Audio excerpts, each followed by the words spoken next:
सेठ CL Hindi high school में आप सभी विद्यार्थियों मित्रों का स्वागत है। सरकार द्वारा दिए गए ऑनलाइन टीचिंग कार्यक्रम के अंतर्गत मैं आज आपको अर्थशास्त्र विषय में जो पहला प्रकरण है उसके बारे में हम थोड़ा और आगे बढ़ेंगे।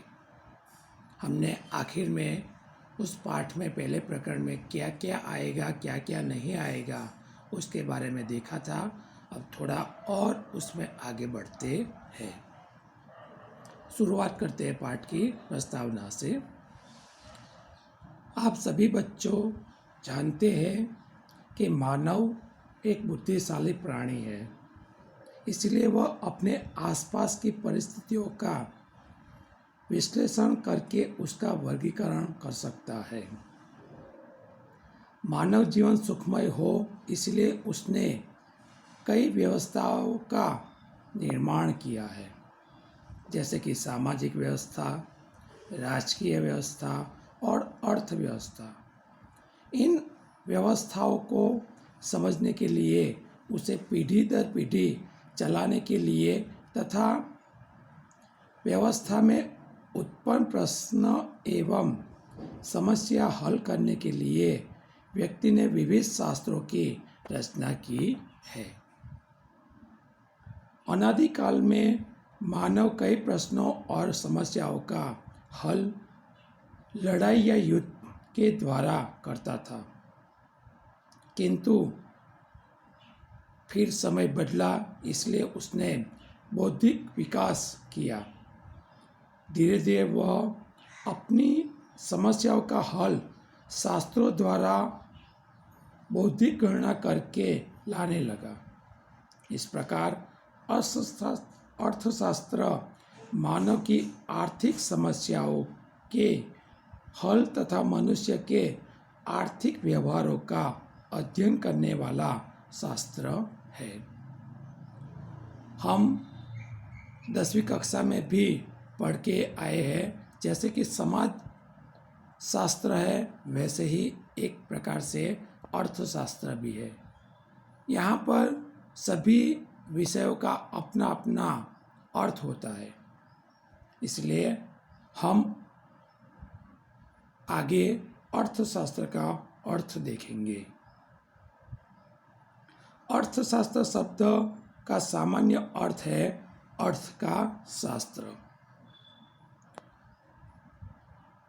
संस्कृत शब्द अर्थ पर से इस शब्द की प्राप्ति हुई है। संस्कृत में अर्थ शब्द के अनेक अर्थ है, जिसमें से एक है उद्देश्य, कुछ प्राप्त करना, जो आधुनिक आर्थिक अर्थ के साथ अधिक सुसंगत है। अंग्रेजी शब्द इकोनॉमिक्स ग्रीक शब्द इकोनोमोस पर से ये शब्द आया हुआ है।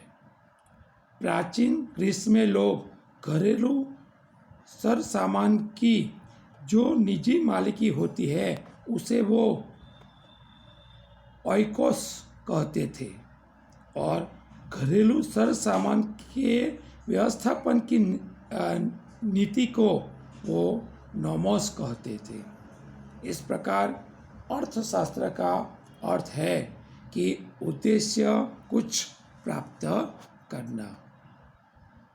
आगे बढ़ते हैं। अर्थशास्त्र का भारतीय चिंतन। अर्थशास्त्र का भारतीय तत्व चिंतकों ने भी उसका भी चिंतन किया हुआ है। भारत में सभ्यता और संस्कृति का इतिहास लगभग 5000 वर्ष से भी अधिक वर्ष पुराना है।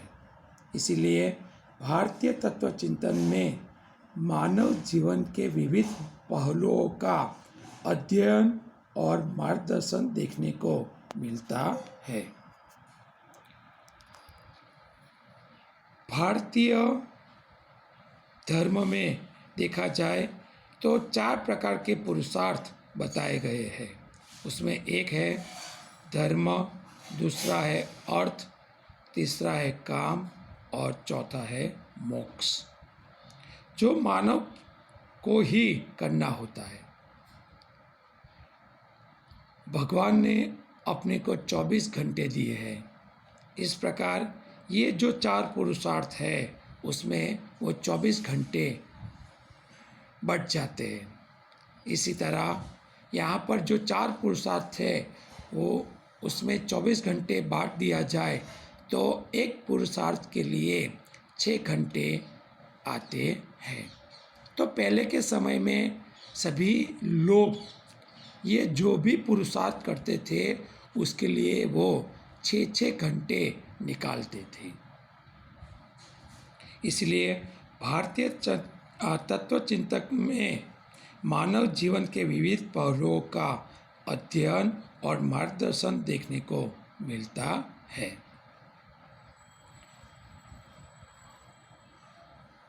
मानव जीवन के ये 4 मुख्य उद्देश्य है, जिसमें से अर्थ के लिए की जाने वाली प्रवृत्तियाँ ही अर्थशास्त्र से संबंधित है। कुछ प्राप्त करने की अपेक्षा से की जाने वाली प्रवृत्ति ही अर्थपूर्ण प्रवृत्ति है।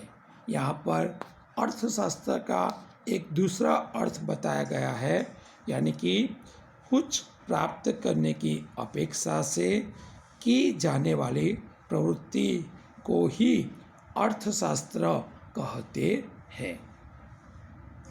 जीवन निर्वाह और भौतिक सुख की प्राप्ति के लिए अर्थोपार्जन करना यानी कि आय प्राप्त करना होता है। मानव अपना जो कर्तव्य है वो कर्तव्य बजाने के लिए उसको अर्थ की ज़रूरत होती है। अर्थ यानी क्या? तो अर्थ यानी रुपये। लगभग 2500 वर्ष पूर्व अर्थशास्त्र नामक अपनी पुस्तक में कौटिल्य की, जिनका दूसरा नाम है चाणक्य और उसका तीसरा नाम है विष्णुगुप्त, मानव की आर्थिक प्रवृत्ति का चिंतन प्रस्तुत किया था। यानी कि भारतीय चिंतकों में कौटिल्य ने अर्थशास्त्र का एक अर्थ दिया है। उसके हिसाब से देखा जाए तो अर्थशास्त्र अर्थात क्या? अर्थशास्त्र अर्थात मानव की प्रवृत्ति। अर्थ है मनुष्य जहाँ निवास करता है वह भूमि भी अर्थ है, इसलिए पृथ्वी के लाभ प्राप्त के उपायों को दर्शाने वाला शास्त्र अर्थात अर्थशास्त्र। बच्चों, फिर से एक बार देख लेते हैं कि कौटिल्य ने अर्थशास्त्र का क्या अर्थ दिया है। अर्थशास्त्र अर्थात मानव की प्रवृत्ति अर्थ है। मनुष्य जहाँ निवास करता है वह भूमि भी अर्थ है, इसलिए पृथ्वी के लाभ प्राप्ति के उपायों को दर्शाने वाला शास्त्र अर्थात अर्थशास्त्र। भारतीय चिंतन में मानव कल्याण का संपूर्ण रूप से विचार किया जाता था।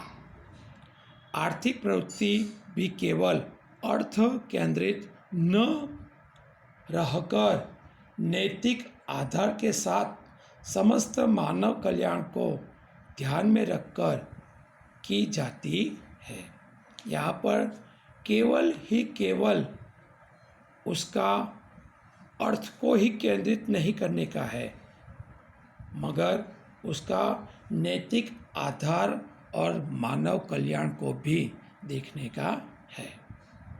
इसलिए चाणक्य के अर्थशास्त्र में नीति शास्त्र की छाप दिखाई देती है, बल्कि चाणक्य के ज़्यादातर आर्थिक विचारों में सार्वजनिक एवं सामूहिक अर्थ व्यवहार वाली आर्थिक प्रवृत्ति ही केंद्र स्थान में है।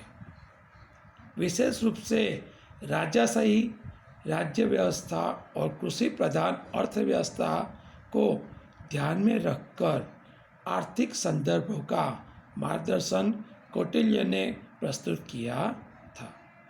तो यहाँ पर हम भारतीय चिंतकों में सिर्फ कौटिल्य ने अर्थशास्त्र का क्या अर्थ दिया है और उसके बारे में उन्होंने अपने कौन से विचार दिए थे, उसके बारे में हमने देखा।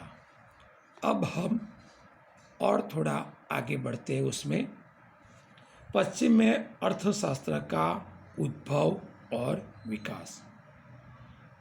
पश्चिम में अर्थशास्त्र का उद्भव और विकास कैसे हुआ था और किन किन तत्वचिंतकों ने या अर्थशास्त्रियों ने अपना योगदान दिया था, उसके बारे में हम देखते हैं। दर्शन शास्त्री एरिस्टोटल ने इकोनॉमिका नामक पुस्तक लिखी थी। एरिस्टोटल ने कौन सी पुस्तक लिखी थी बच्चों? तो उसका नाम है इकोनॉमिका। उसमें उन्होंने इसके आर्थिक चिंतन के बारे में बताया है। औद्योगिक क्रांति के बाद जिस प्रकार औद्योगिक क्षेत्र में सूक्ष्म सम विभाजन हुआ और विशिष्टीकरण हुआ,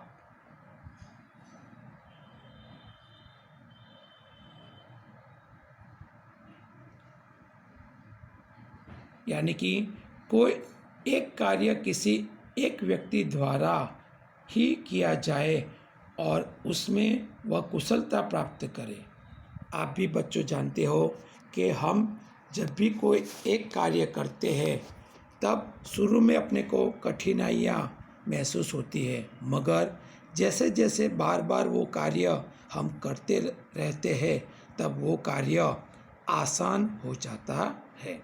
तो यहाँ पर पहले भी ऐसा ही था कि पहले भी एक व्यक्ति को एक ही कार्य दिया जाता था ताकि वो उसमें पहले कुशलता प्राप्त कर सके, कर ले। उसी प्रकार ज्ञान के क्षेत्र में अध्ययन और संशोधन में भी विशिष्टीकरण हुआ। भौतिक विज्ञान की तरह सामाजिक विज्ञान और मानव व्यवहार का अध्ययन करने वाले शास्त्रों में भी विशिष्टीकरण हुआ।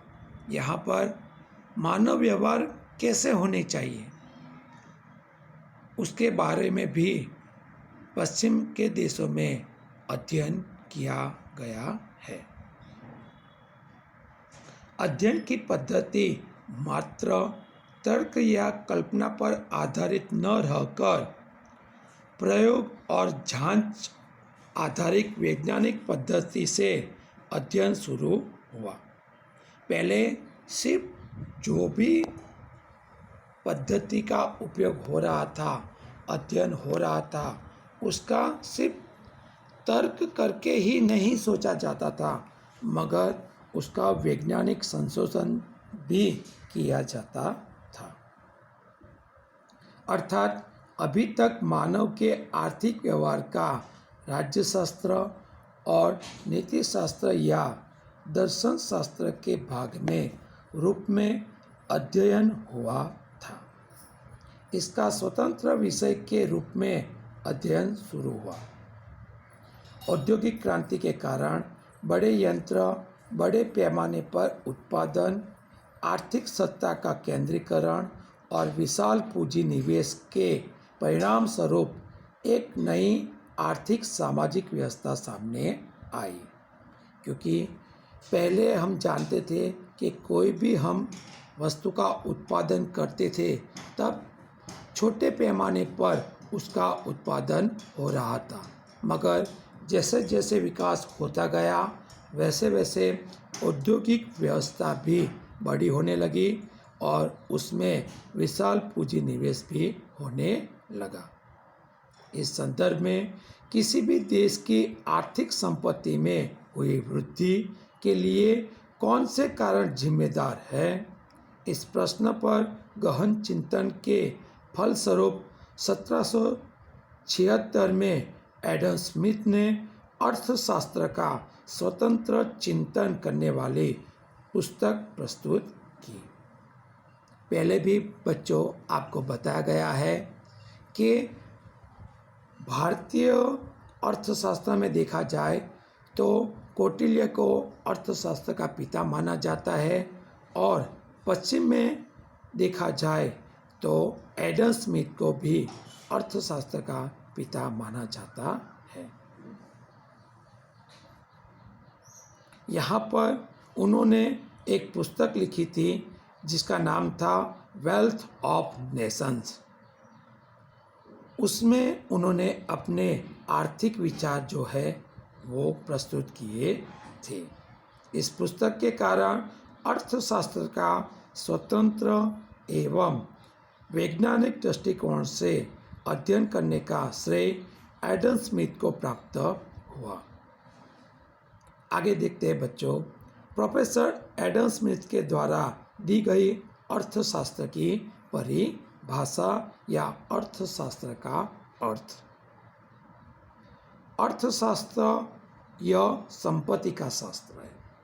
एडम स्मिथ क्या कहते हैं बच्चों? अर्थशास्त्र एक संपत्ति का शास्त्र है। जैसे हमने कौटिल्य का भी अर्थशास्त्र देखा था तो वहाँ पर उन्होंने उसको नीति शास्त्र कहा था। तो यहाँ पर एडम स्मिथ ने संपत्ति का शास्त्र कहा है। उनका मानना है कि उत्पादक श्रम द्वारा उत्पन्न होने वाले भौतिक संपत्ति के उत्पादन, उपभोग यानी उसका उपयोग करना और विनिमय का अध्ययन करने वाला शास्त्र अर्थात अर्थशास्त्र। फिर से देखते हैं बच्चों, एडम स्मिथ ने अर्थशास्त्र की कौन सी परिभाषा दी है? तो उन्होंने कहा है कि अर्थशास्त्र अर्थात उत्पादक श्रम द्वारा उत्पन्न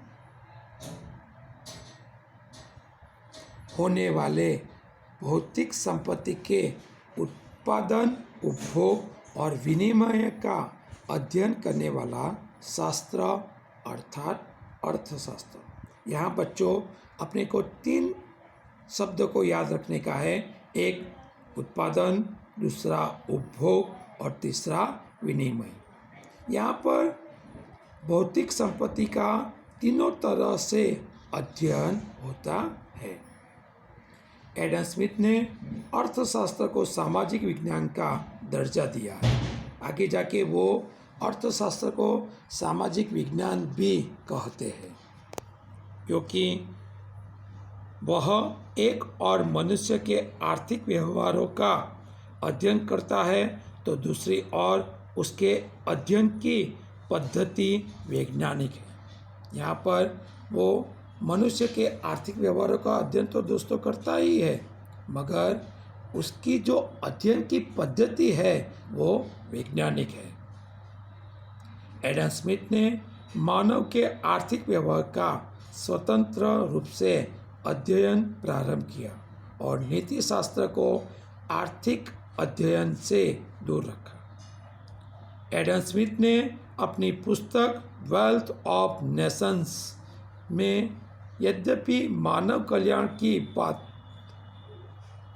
तो की ही है, यानी कि उन्होंने वेल्थ ऑफ नेशन जो पुस्तक लिखा था उसमें मानव का कल्याण कैसे हो उसके बारे में भी उन्होंने अपने विचार दिए हैं और मानव को ही ध्यान में रख के उन्होंने अपने विचार दिए हैं बच्चों।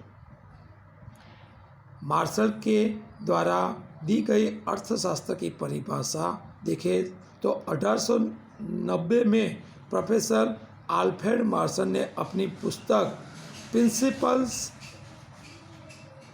ऑफ इकोनॉमिक्स में अर्थशास्त्र की व्याख्या देते हुए कहा है कि अर्थशास्त्र मानव के दैनिक जीवन में होने वाली या होने वाले आर्थिक व्यवहारों का अध्ययन करता है, जिसमें वह भौतिक चीज वस्तुओं के उपभोग से सुख प्राप्त करता है। यहाँ पर जो भौतिक वस्तु होती है, जैसे कि फ्रिज है, पंखा है, ऐसी जो महोत्सव की जो वस्तु होती है, उससे जो वो सुख प्राप्त करता है, उसके बारे में उन्होंने बताया है। इस प्रकार मार्शल के मतानुसार अर्थशास्त्र मानव की दैनिक आर्थिक प्रवृत्तियों का अध्ययन करता है और व्यक्ति भौतिक चीज वस्तुओं के उपभोग से किस प्रकार से सुख प्राप्त करने का प्रयास करता है, उसका विश्लेषण करता है। लेकिन मार्शल भौतिक और मापी जा सके ऐसी वस्तुओं के उपभोग की चर्चा करते हैं। यहाँ पर वो आगे कहते हैं कि भौतिक वस्तु यानी कैसी वस्तु जिसको वो माप सके, सही है, ऐसी वस्तु का वो अध्ययन करते हैं। इसलिए मार्शल की इस व्याख्या की आलोचना हुई। इसलिए यहाँ पर वो उन्होंने जो अर्थशास्त्र का अर्थ दिया है, उसका कई अर्थशास्त्रियों ने स्वीकार नहीं किया है, उसका उन्होंने विरोध किया है। इसके बावजूद मार्शल ने अर्थशास्त्र के अध्ययन में मानव को केंद्र स्थान पर रखा, यह महत्वपूर्ण बात है। तो दोस्तों, बस आज के दिन के लिए हम एडम स्मिथ की जो अर्थशास्त्र की परिभाषा है वहाँ तक ही पढ़ेंगे।